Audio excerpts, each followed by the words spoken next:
My friend, today I've prepared for us a no-nonsense presentation to figure out what it is you truly desire and how to become rich off of it. Now first, Diet Coke, yes, the ice. Let's dive in. So, first things first though, is we have to conquer this thing first. This is the last thing and we'll circle around to it. However, I want to attack this first. The concept of becoming rich. Obviously, we all want to make a lot of money. However, that is subjective. The word a lot. If you have a Bugatti that you're making payments on, you need a lot more money than a guy who just says, I'm fine with a Toyota Corolla and I just need enough money to pay for that. So a lot of money is subjective as heck.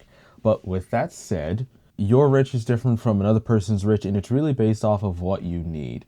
What does the universe think, you need in order to feel rich? Rich does not mean going and laying somewhere on a beach all day doing nothing. What you truly desire is not to do nothing. It is to do whatever you wish. And typically that can be one or two or three things that we're very, very interested in. But it's the things that don't make us feel dead inside.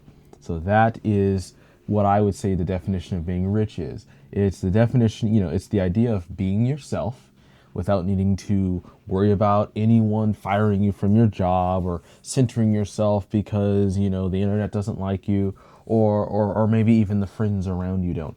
Truly being rich is being able to say, I want to do this. I want to make money this way. I want to make money that way. Not so much that I want to be able to call off whenever I want, because as a human being, we're creating beings, constantly creating, either through connections, through this video that I'm saying to you, through the experience that we give other people or the experience that we experience ourselves. We're creating new memories. So that is what I would say is rich. Doing nothing is not that, because you're not creating anything. You're just consuming and laying stagnant while life passes you by. So now that we've got that out of the way, let's attack number one.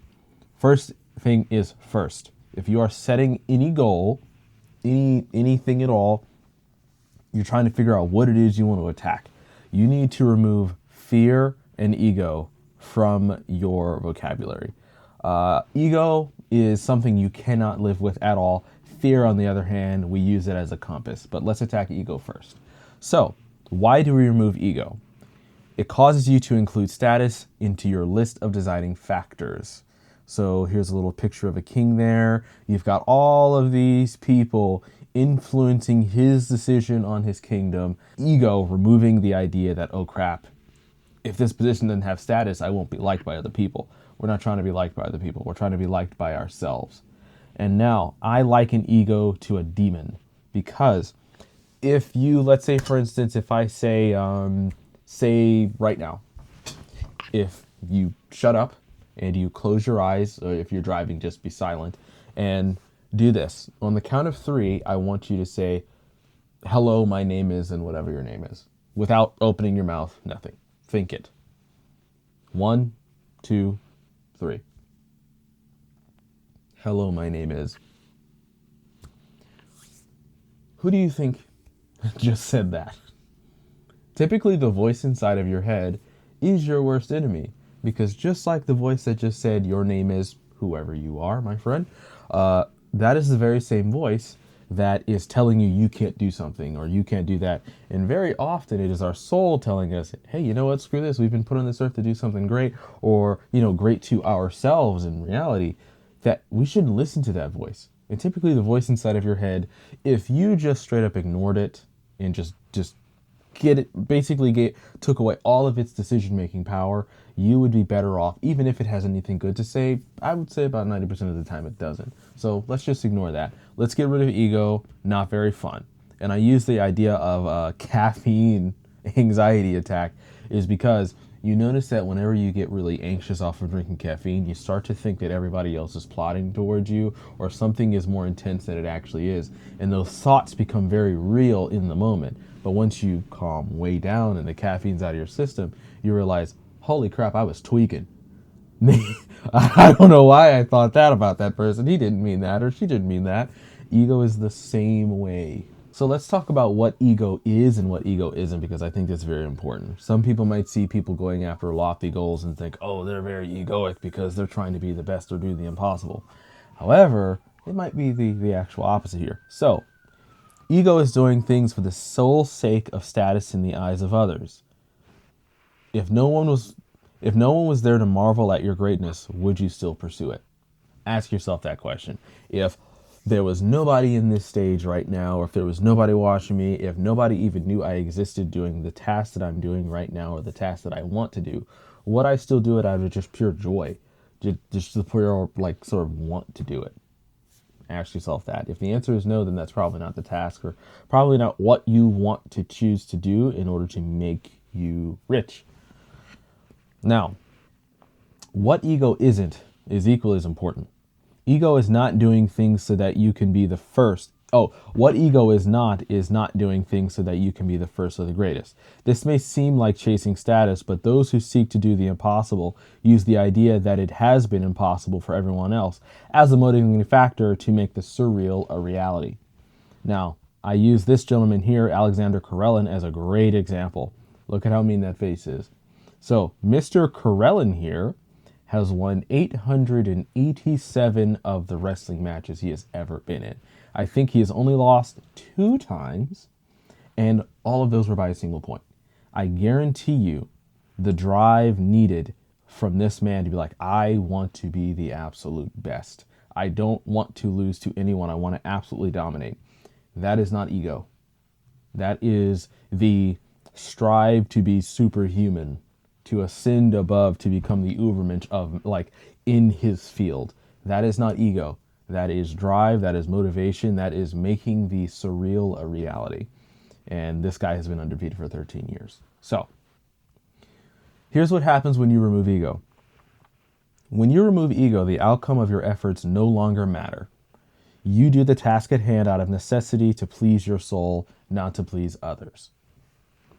You'll know when your soul is pleased with the work that you're doing. It is usually work that you can continue to do and continue to do. It'll be challenging, it'll frustrate you, but that almost becomes an addiction to want to do more. If you want to be the greatest mother in the world and your child upsets you, or he can't get something, or she can't get something, you're motivated as a parent to be like, look, if I don't fix this, then they're going to grow up in the world and they might fail at X. And I would call that your calling. That is something that you can do and keep doing for the love of it. Unconditionally, I would say. Now, fear.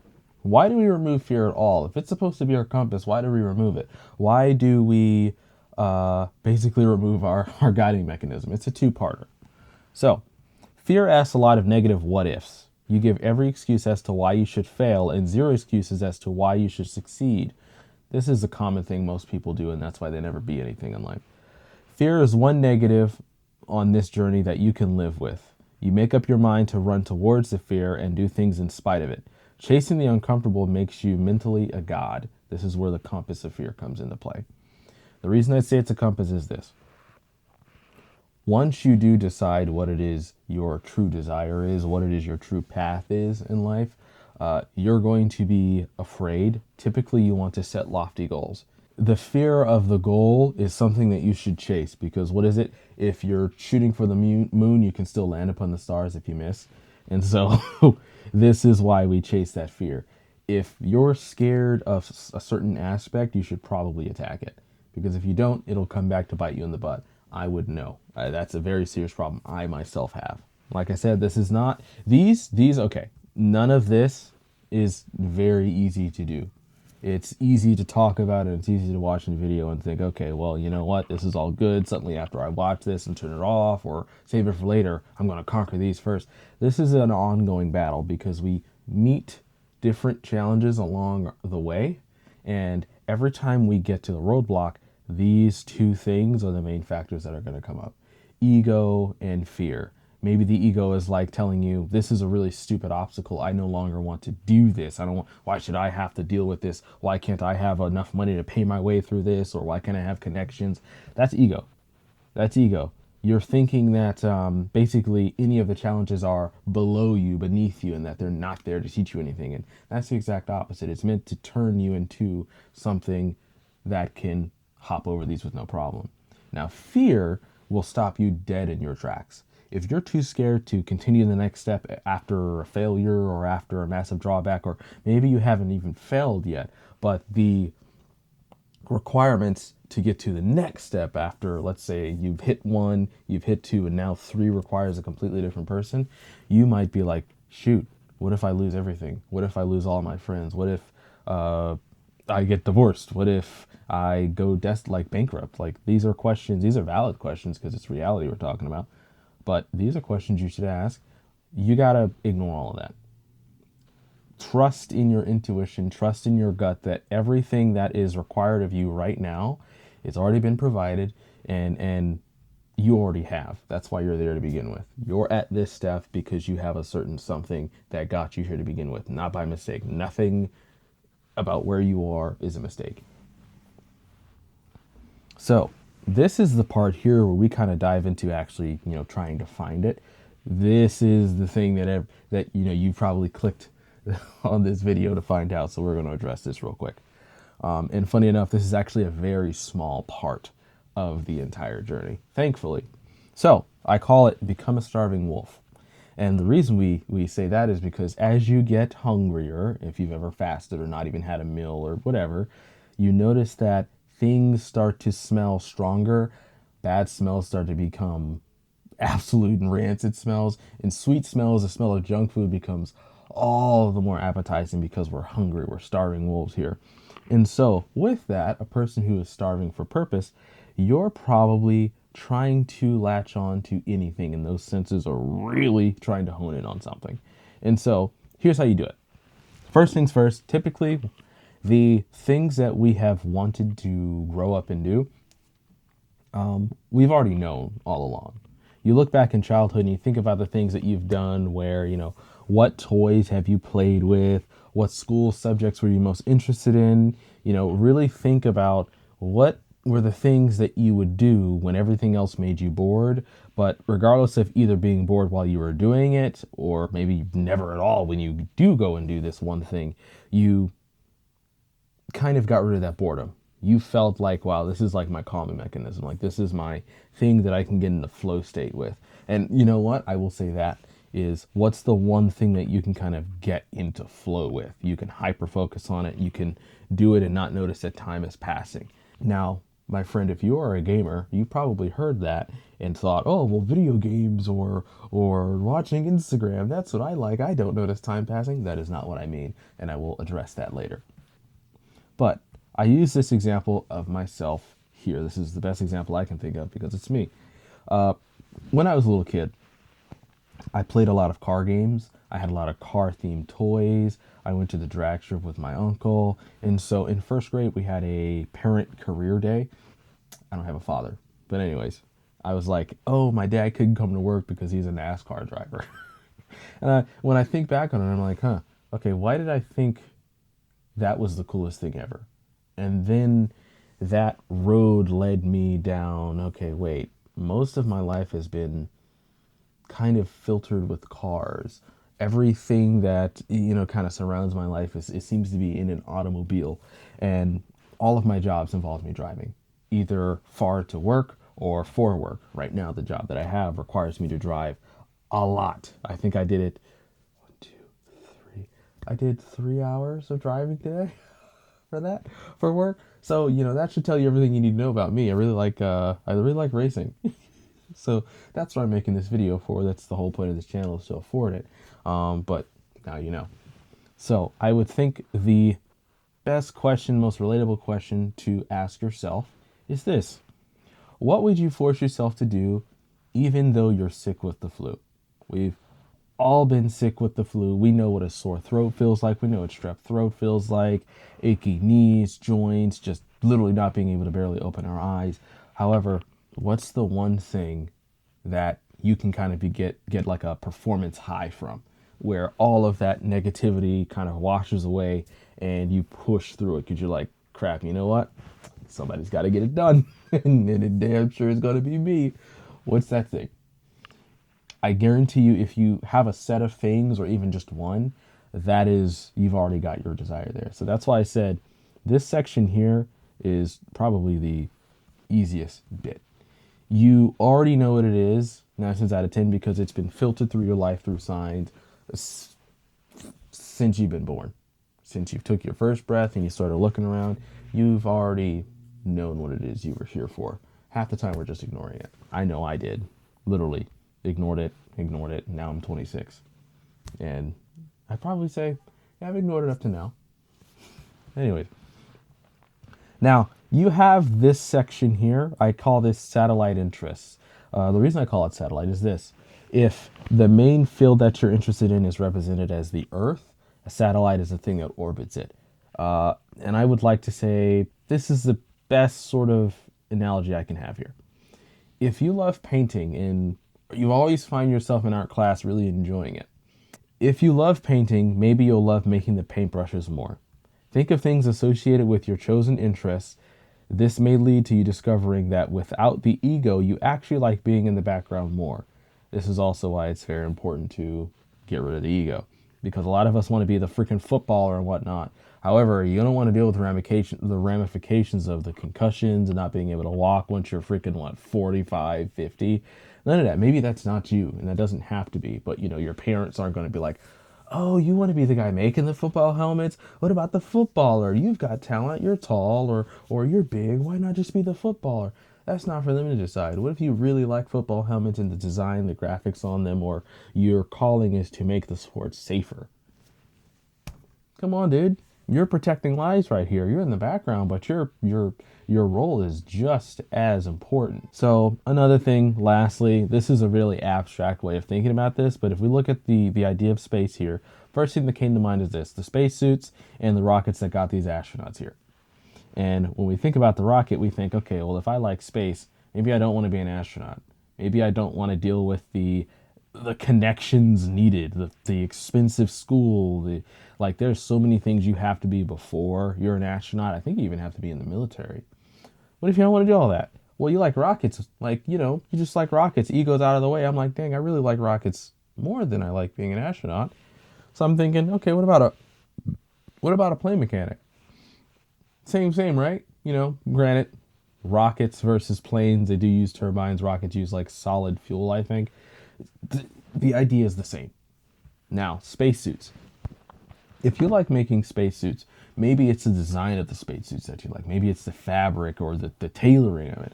And so that's why I had likened a spacesuit to what about being a space suit maker, a tailor here.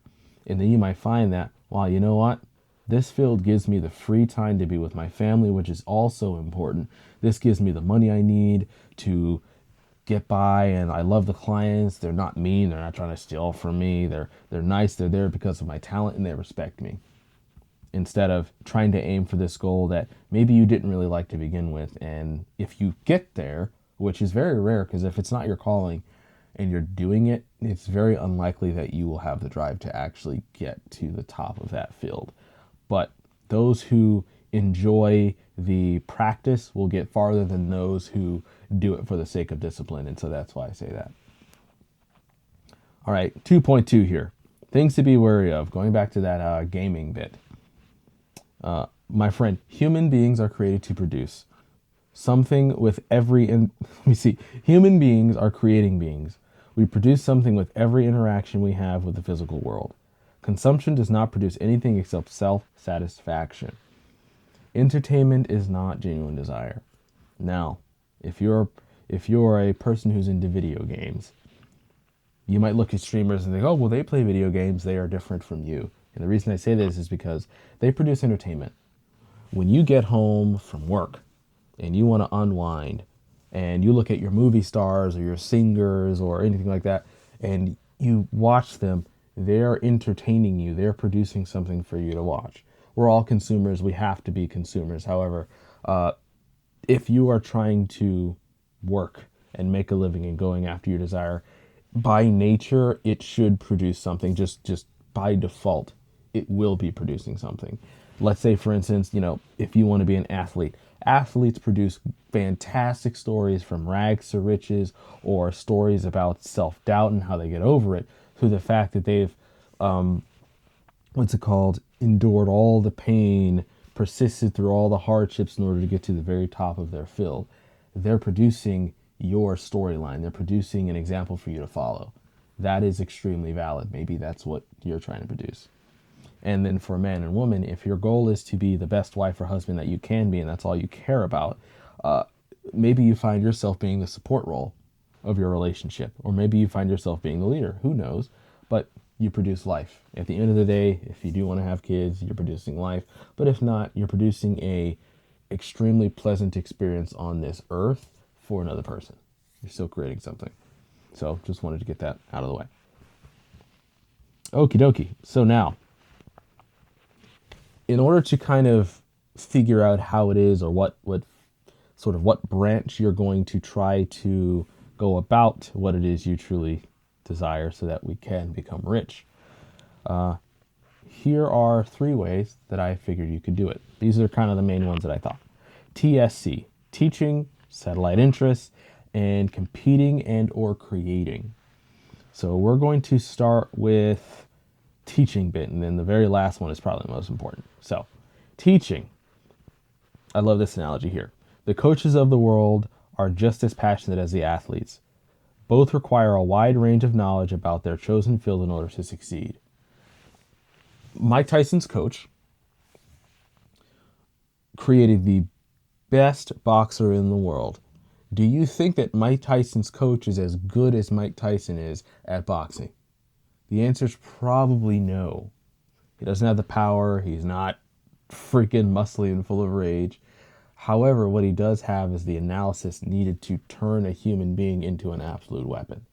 Now, this is very important here, and this is why this video is valid. A lot of the times you see the rich people who are the coaches trying to appear just as good as the athlete is.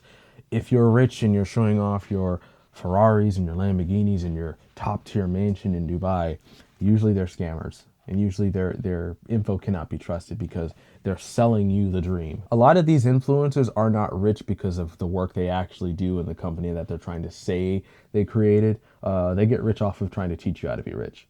And then when you buy their course, you realize that all of this stuff is just run-of-the-mill freaking drop shipping or social media marketing and all that stuff. And now the field's oversaturated. That's how they got rich, by you buying their course.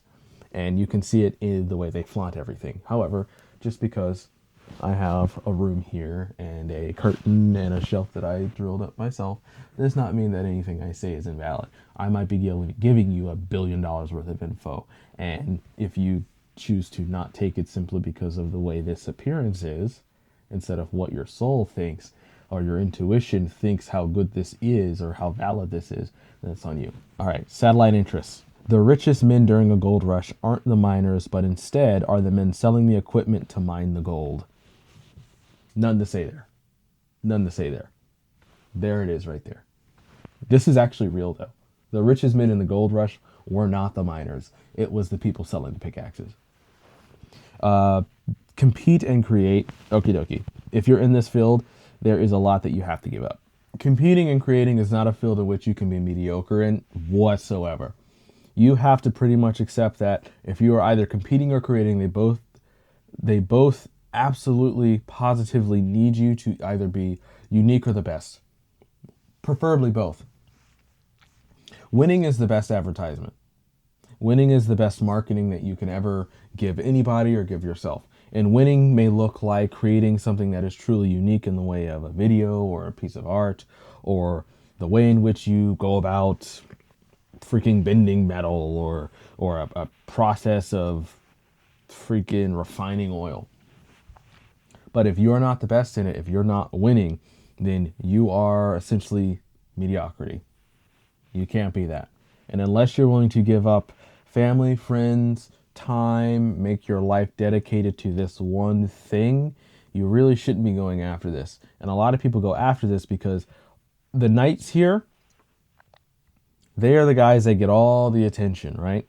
However, I would probably have to say the worst existence I can think of is being a world famous celebrity. They cannot go out without people asking for their autograph, without people asking for a picture, without them asking them for something like, okay, I can liken this to this. Imagine the entire world is filled with homeless people asking for change. You ever driven by a homeless person or walk by a homeless person, they beg you for change and you feel a little anxiety because you're like, crap, please don't talk to me, please don't talk to me, I don't have it. Yeah, that's exactly what being famous is like, except every day, all the time, forever. Or until you're not famous. And then that's a whole nother story, a whole nother like falling off a deep end that you have to prepare yourself for. So unless you're trying to be that, then just go after these two. Don't even, you know what? We're going to take that off the screen there. Just go after these two. Just go after these two, please, God. All right. So, the concept of becoming rich, circling it all up together. At the end of the day, the idea of being rich is to make sure that you have all your bills paid for. You have enough to where you don't have to go into debt. You can take 2 or 3 vacations a year. But most of all, it's the idea that you could be yourself whenever without needing to put on a mask for the workplace, and put on a mask for your friends, and put on a mask for your wife and your kids. It is to be authentically you, to pay the bills, to not have that anxiety of, oh crap, I might lose my house or I'm home. Like, none of that. Being rich is making sure that you get to be you and wake up every day doing exactly what it is you were put on this earth to do. And until you do that, no money, no material, anything can really quench that thirst. That's why you see people who get absolutely rich and win the lottery they end up off themselves for that. So, something to think about. I hope you enjoyed this little presentation. And if you did, I'll see you next time, okay? Peace.